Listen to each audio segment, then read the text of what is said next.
Alô pessoal, como estamos? Tudo bem?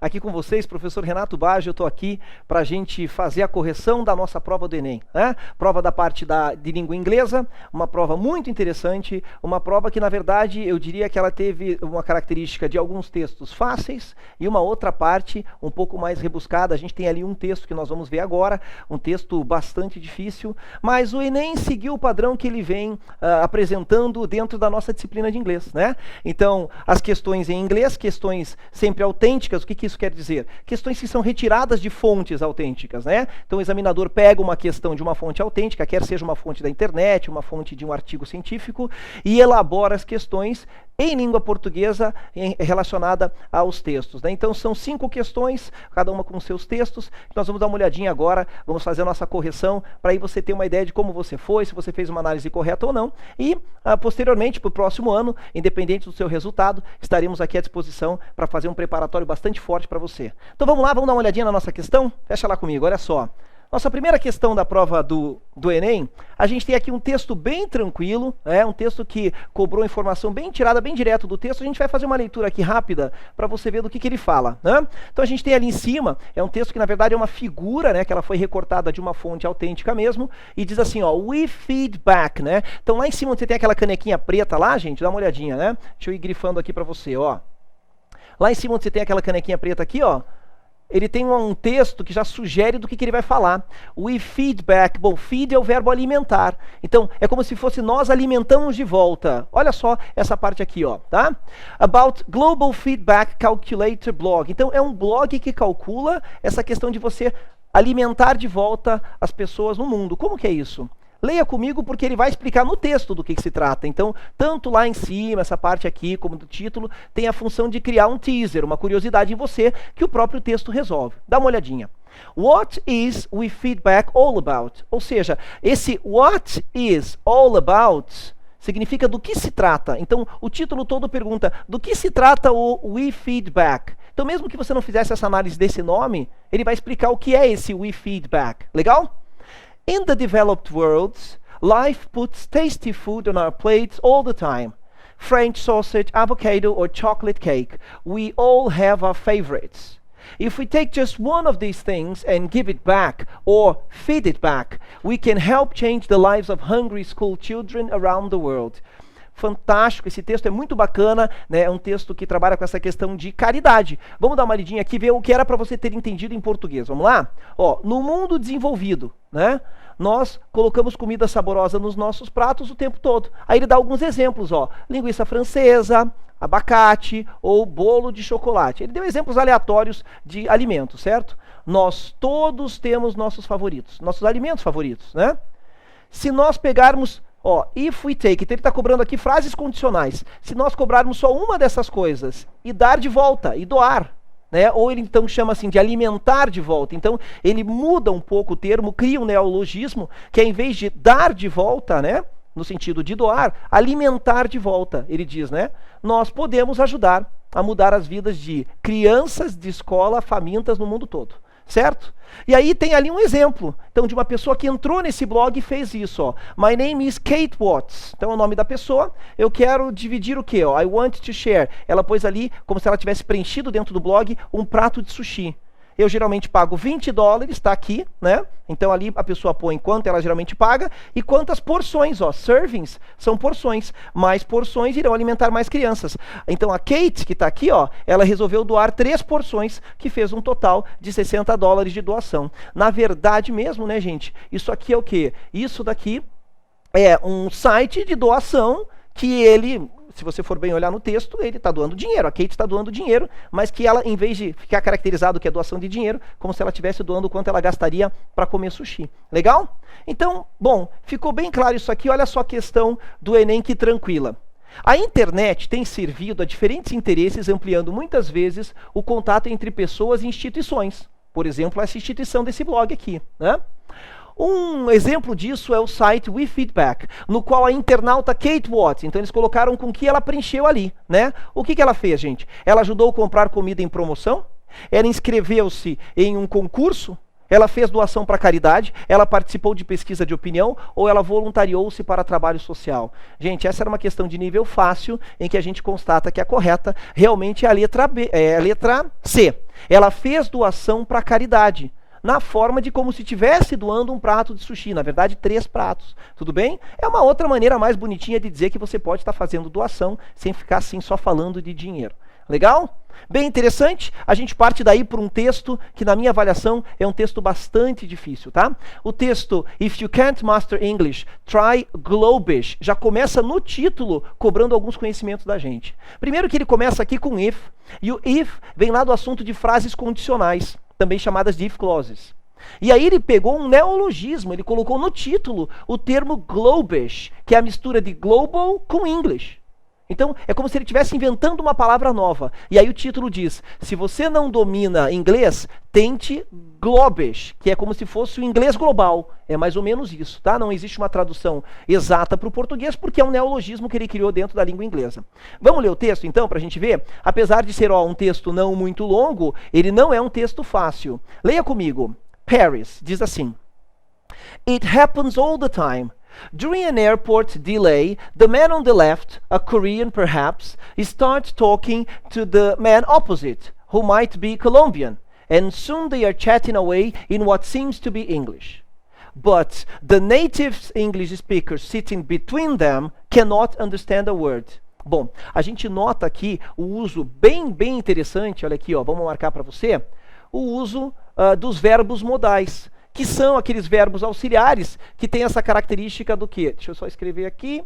Aí, os verbos modais têm essa característica de influenciar muito o texto. Então, olha só, cannot é um verbo modal, a gente tem que ficar atento. E might. O might vem do passado de may, que dá um grau de incerteza, e o cannot é o contrário de poder, também usado como saber. Bom, a gente já vai ver isso, mas os verbos modais têm grande incidência nos textos e eles afetam o verbo que os acompanha. O might be é diferente do be sozinho, o cannot understand é diferente. Vamos dar uma olhadinha então em tudo? Olha só, eu vou fazer parágrafo a parágrafo. O primeiro parágrafo diz, acontece o tempo todo. Durante um delay, um atraso no aeroporto, o homem na esquerda, the man on the left, ele fala talvez um coreano, perhaps é talvez, começa a conversar, start talking, com o homem oposto, que talvez, possa ser, who might be, que pode ser colombiano. E logo eles estão conversando, chatting away, no que parece ser inglês. In what seems to be English.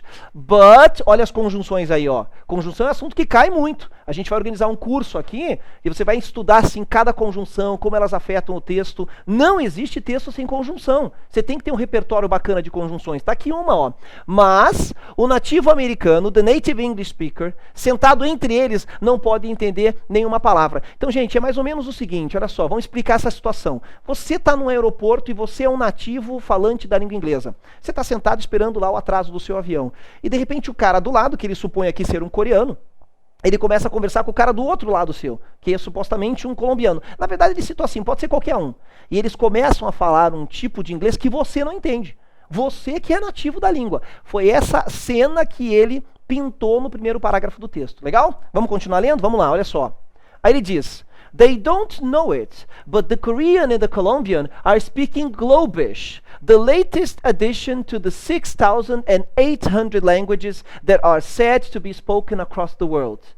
Note that its inventor, Jean-Paul Nerrière, considers it a proper language. Ou seja, esse parágrafo diz, eles não sabem disso. Mas, de novo, o coreano e o colombiano estão falando Globish, que é esse, vamos dizer, globês, né?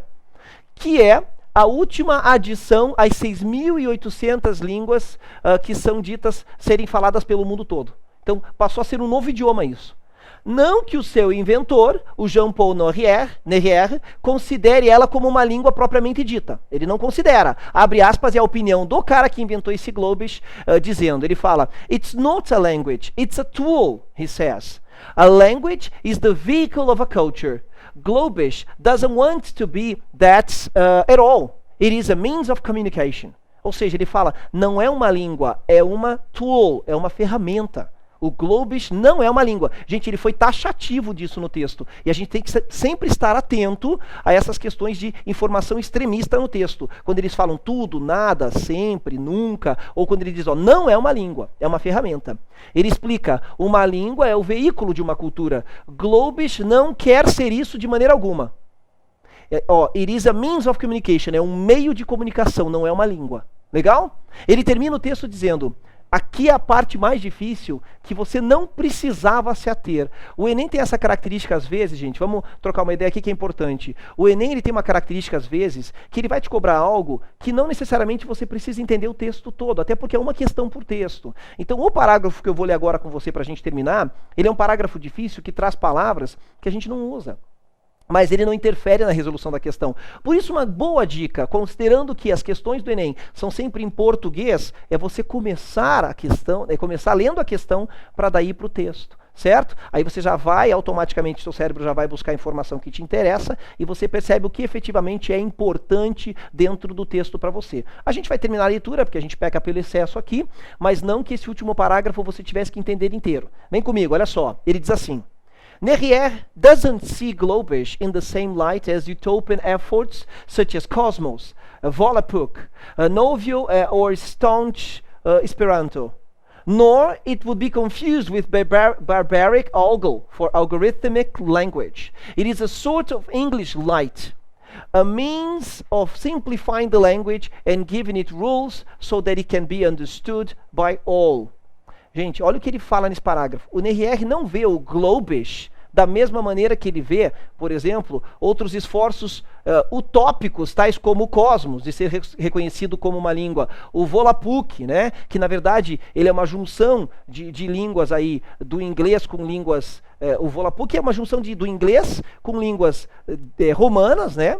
E que surgiu ali por volta de 1879. Você não precisa saber disso. O Novial, ou ainda o Esperanto, que ele fala aqui, ó. Nem deve ser confundido com linguagem algorítmica, né? Que ele fala do barbaric algol. É um tipo de inglês, olha o que ele fala. It's a sort of English light. É um tipo de versão simplificada do inglês.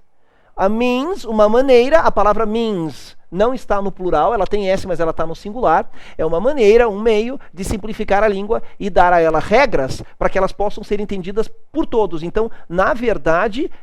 tem regras, o Globish tem regras. E aí a gente já entra na nossa questão do que eu considero um dos textos mais rebuscados dessa prova, justamente por gerar aí uma certa ansiedade, quando você começa a olhar um monte de palavras ali no texto que você não conhece, não precisava saber. Legal? Importante então ter esse treino para o Enem. Olha o que diz a questão em português. Considerando as ideias apresentadas no texto, o Globish, olha só de você ler a questão aqui, você já saberia que é o inglês global. Ele é uma variedade da língua inglesa que, agora a gente vai ver, o que é o Globish então? Ele tem status de língua por refletir uma cultura global? O que você acha? Ou ele facilita o entendimento entre o falante nativo e o não nativo? Lembra que no começo a gente conversou, olho no olho, que o nativo, que seria você ali no meio, não entenderia. Então a letra B já está descartada. É muito legal trabalhar com o Enem descartando as opções que não tem nada a ver. Ele tem as mesmas características de projetos utópicos como Esperanto. Ele fala aqui, ó, nor should be confused. Na linha de cima ele está dizendo que não pode ser, não tem essa ideia, né? Não tem essa vontade de fazer a mesma tentativa utópica. Então não é a letra C. Ele altera a estrutura do idioma para possibilitar a comunicação internacional? Ou ele apresenta padrões de fala idênticos aos da variedade usada pelos falantes nativos, né? Então, qual é a correta? O que você acha que seria a correta? Diante do que a gente leu, gente, a melhor questão a gente eliminou. A B, facilita o entendimento entre o falante nativo? Não. Tem as mesmas características? Não. Altera a estrutura do idioma para possibilitar a comunicação internacional? Essa é a melhor questão. É uma ferramenta e que ela tem regras próprias, o que foi dito na última linha do texto. Tá legal, gente? Essa aqui era uma questão um pouco mais difícil, e aí a gente entra num outro texto que também é difícil. Acho que os dois principais da nossa prova é esse próximo texto que você está vendo na sua telinha aí, A Tall Order. E aí, já começa com um título estranho, né, gente? Bom, vamos dar uma olhadinha lá primeiro na questão, para a gente ver? Olha só o que ele fala. No título e no subtítulo desse texto, as expressões a tall order e the sky isn't the limit são usadas para apresentar uma matéria cujo tema é. Então ele quer saber de maneira bem genérica do que é que esse texto fala. É isso. Ele quer saber bem genérica do que esse texto está falando. Vamos dar uma olhadinha, gente? Olha só. Na verdade, o texto já começa com um título intrigante porque tall quer dizer alto e order não é uma ordem. Order é um pedido. Mas aqui, quando eu combino essas palavras e digo a tall order, eu estou falando assim, um pedido exagerado. É essa que é a ideia do texto, né, do título. E aí ele tem um subtítulo que diz que o céu não é o limite para um arquiteto construindo o primeiro arranha-céu invisível do mundo. Olha só esse texto que fantástico, né? E aí você fica assim, como o primeiro arranha-céu invisível? Né? Ele fala de skyscraper, que é o arranha-céu, e ele fala que tem um arquiteto aí que quer construir o primeiro invisível. Vamos dar uma olhadinha? Leiamos o texto. Charles Wee, one of the world's leading high-rise architects, has a confession to make. He's bored with the skyscrapers. After designing more than 30, most of which punctuate the skylines of rapidly expanding Asian cities, he has struck upon a novel concept, the first invisible skyscraper. Cara, olha que fantástico esse texto que tem aqui. Nesse parágrafo, várias coisas importantes para a gente ver. Uma delas que eu quero pontuar, eu não posso pontuar muita coisa aqui, senão a gente não sai do lugar, mas é assim, gente. Você notou que volta e meia aparece esse NG aqui nas palavras, né? E olha só, a gente tem uma mania, algum aluno menos preparado pode achar que o ING é sempre gerúndio, e que gerúndio é sempre o que está acontecendo. Gente, nem tudo que tem ING está acontecendo no texto, e o Enem sabe disso e explorou isso. Nem tudo que tem ING, olha quantos a gente pode pontuar aqui no texto. Nem tudo que tem ING está acontecendo, mas tudo que está acontecendo está no gerúndio, tem ING. Tá? Então, quando a gente for fazer o preparatório para o Enem, você vai entender isso de maneira mais aprofundada. Vamos lá, dá uma olhadinha aqui então no nosso texto. Primeiro parágrafo disse que o Charles Wee, um dos arquitetos de arranha-céus mais renomados do mundo, ele tem uma confissão para fazer. 2 pontos. He is bored, ele está entediado com arranha-céus. Ó, depois de desenhar, de planejar, enfim, designing, tem ING e não está acontecendo. Mais de 30 arranha-céus, a maior parte dos quais delineiam, são skylines. Skylines é quando você tem o desenho da cidade no horizonte, tá? Então, a maior parte dos 30 pontuam desenhos de cidade que são de rápida expansão das cidades da Ásia. Ele teve a ideia de um novo conceito. A palavra novel concept é o que parece mesmo, novo conceito. O primeiro arranha-céu invisível. Ele continua dizendo assim nesse parágrafo, ó. As the tallest structure in South Korea, his infinity tower will loom over Seoul until somebody pushes a button and it completely disappears. Esse parágrafo é muito intrigante, gente. Confesso que eu fiquei imaginando como que esse cara vai fazer isso. Olha só. Como a estrutura mais alta da Coreia do Sul, a sua torre infinita, ela vai pairar sobre Seul, loom over, olha que verbo estranho, né? Ela irá pairar sobre Seul, até que alguém irá apertar um botão e ela vai completamente desaparecer. Então ela vai estar lá, à vista de todo mundo, depois ela desaparece. Como assim? Olha só o que ele diz. When he entered a 2004 competition to design a landmark tower, the Korean-American architect rejected the notion of competing with Dubai, Toronto and Shanghai to reach the summit of man-made summits. Abre aspas, ele fala assim, ó, I thought, let's not jump into this stupid race to build another tallest tower, he says in a phone conversation. Let's take an opposite approach. Let's make an anti-tower. Cara, o cara é um visionário. Esse parágrafo diz assim, quando ele entrou numa competição em 2004 para desenvolver, né, uma torre que fosse um marco, né, o arquiteto, né, meio coreano, meio americano, rejeitou essa noção de competir com Dubai, Toronto e Xangai para construir o ponto mais alto dos pontos mais altos construídos pelo homem. Ou seja, essa competição de ficar fazendo o prédio mais alto, ele rejeitou. Abre aspas, ele diz assim, eu pensei, não vamos entrar nessa corrida burra, né, estúpida aqui é burra, tá? De construir uma outra torre mais alta, ele disse numa conversa pelo telefone. Vamos fazer uma abordagem oposta, opposite approach. Vamos fazer uma anti-torre. Olha a ideia do cara. The result will be a 150-story building that fades from the view at the flick of a switch. The tower will effectively function as an enormous television screen, being able to project an exact replica of whatever is happening behind it onto its facade. To the human eye, the building will appear to have melted away. Olha o nosso texto usando a palavra facade. Quem sabe um pouquinho de inglês sabe que não existe o cedilha. Ele pegou uma palavra e emprestou, né, para dizer fachada mesmo. Muito sofisticado esse texto, né? O Enem não tem dó, gente. O Enem na língua inglesa ele não tem dó. Olha só. O resultado desse projeto da Antitorre é um prédio de 150 andares. Story ali é andar, que desaparece da sua vista com o mudar de um botão, switch. A torre irá efetivamente funcionar como uma enorme tela de televisão, ele diz. Being, agora sim é gerúndio, sendo capaz de projetar uma réplica exata do que está acontecendo atrás dela na sua fachada. Então, você entendeu mais ou menos o que vai acontecer? Vamos fechar aqui para a gente trocar uma ideia. É mais ou menos o seguinte a ideia desse cara. Como é que ele vai fazer um prédio desaparecer? Vai ter ali uma espécie de uma película, alguma coisa que vai cobrir o prédio inteiro. E quando você olha para ele, você vai ver o que está sendo mostrado atrás dele. Talvez através de câmeras, o texto ainda não especificou isso. Então, eles vão fazer isso quando eles quiserem. Você olha, o prédio está ali, mas ele está reproduzindo nesta, como se fosse uma tela gigante, né? Ele vai estar reproduzindo exatamente o que tem atrás dele. De modo que você olha e você está vendo a paisagem lá atrás, como ela é. Pô, fantástica a ideia, né? Olha o que a tecnologia possibilita. Vamos terminar esse texto? Tá muito legal, né? Ele diz assim, ó. Para o olho humano, to the human eye, o prédio irá parecer que ele se derreteu, né? À medida que essa imagem vai formando, o prédio vai sumindo, né? Então é muito difícil esse texto, não só pela estrutura dele, que é bastante rebuscada, mas pela ideia que ele está transmitindo, né? O cara que não tem uma noção muito boa de inglês não consegue visualizar essa história de prédio desaparecer. E aí o último parágrafo diz assim: It will be the most extraordinary achievement of Wee's stellar architectural career.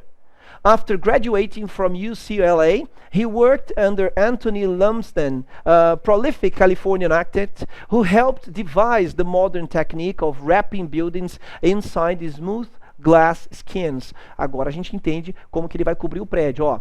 Então, ele fala que será o achievement, quer dizer, ative é o verbo alcançar, então será o feito mais extraordinário da carreira do Charles Wee, né? Depois de se formar pela Universidade de Califórnia, ele trabalhou com esse tal de Anthony Lumsden, né? Que é um arquiteto prolífico californiano e que ajudou a desenvolver essa técnica moderna de embrulhar, wrap é embrulhar, prédios dentro de peles de vidro lisas, né? Ou seja, essa cobertura de vidro que vai ter. Legal?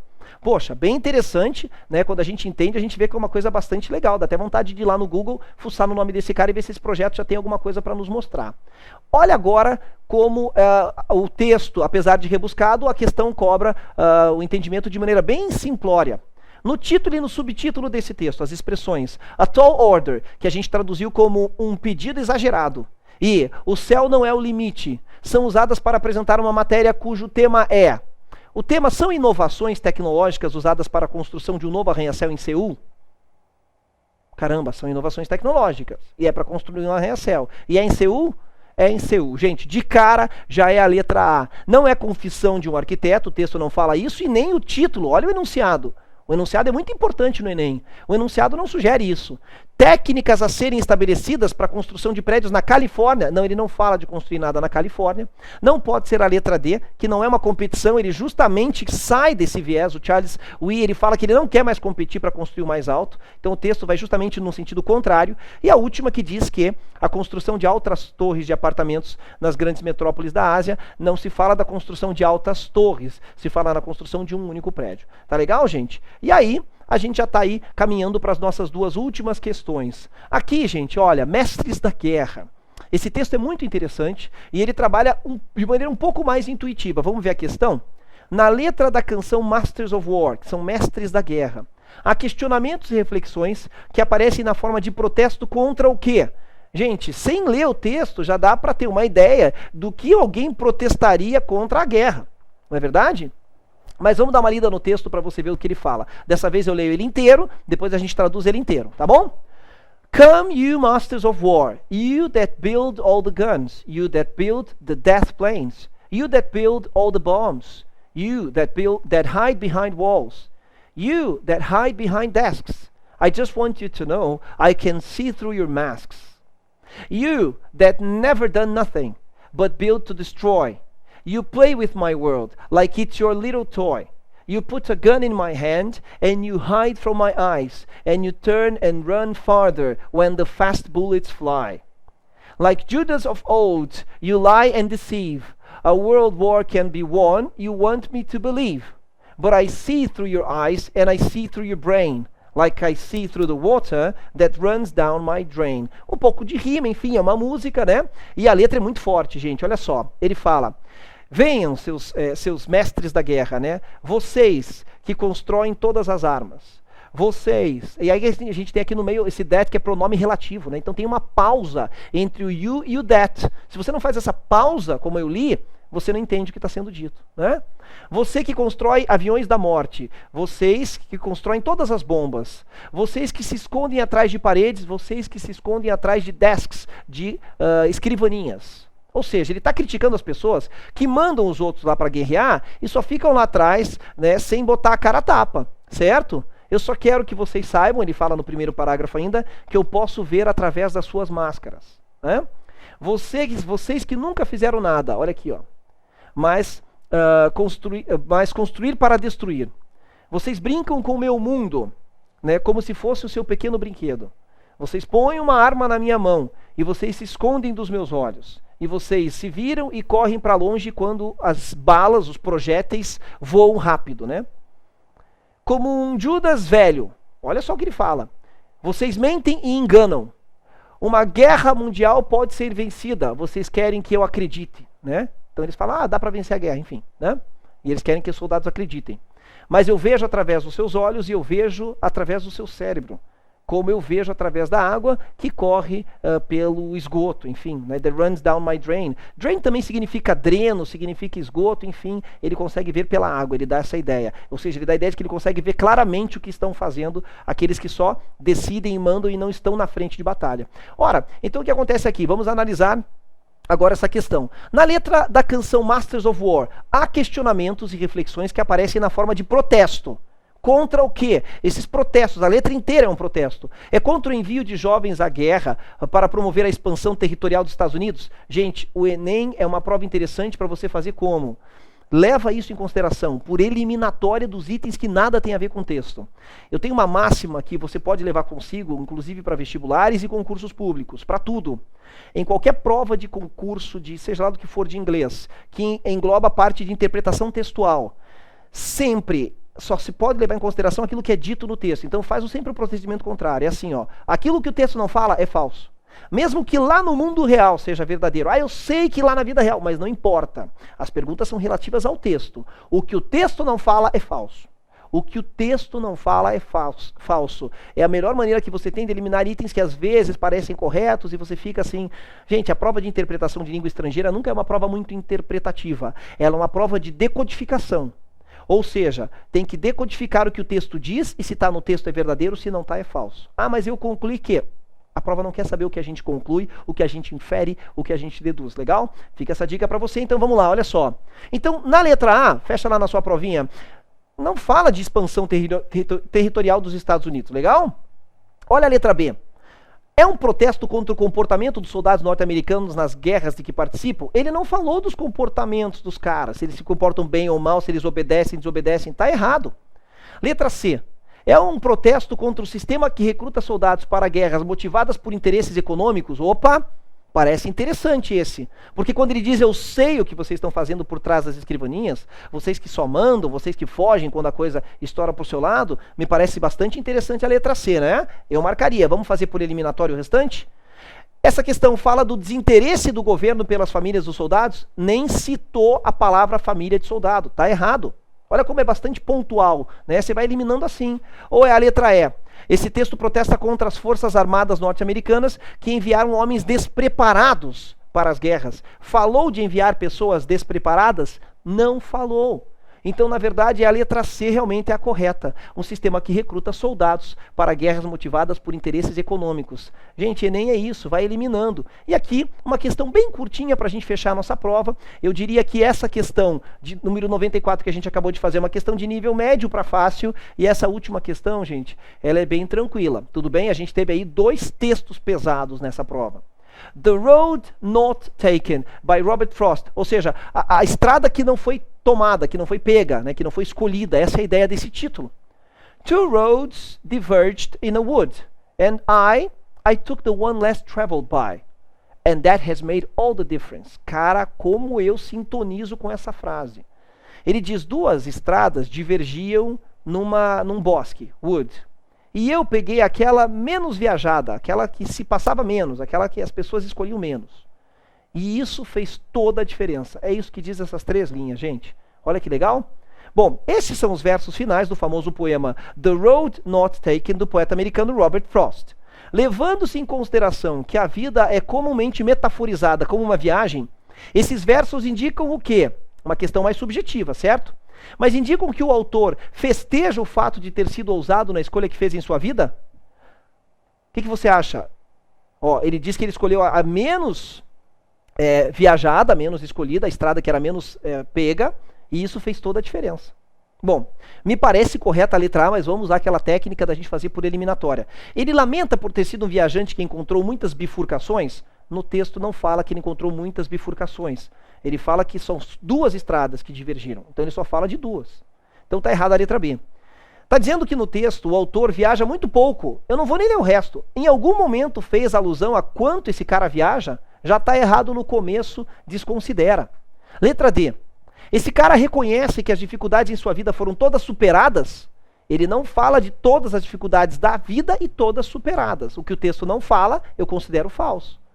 Ou ele percorre várias estradas durante as diferentes fases da vida, ele fala de 2 estradas, portanto, realmente a correta é a letra A, ainda assim, uma questão um pouco mais subjetiva, né, gente? Essa foi a nossa prova do Enem. Eu acho que não teve nada de muita surpresa em relação à estrutura da prova. O Enem tem uma característica bastante parecida com a do vestibular, a proposta é a mesma. Dentro da língua inglesa, as questões são em português, com os textos retirados de fontes autênticas. Então, dentro do previsto, em uma prova sempre muito bem elaborada. Gosto de enfatizar que o Enem faz uma prova de língua estrangeira, que foi uma disciplina que entrou tardiamente na proposta do inglês, né? O Enem surge sem a disciplina do inglês, que entrou mais tarde. O Enem, o inglês entra no Enem cobrando do candidato um preparo mesmo, não dá para improvisar. São 5 questões que podem fazer a diferença na sua aprovação ou não. Legal?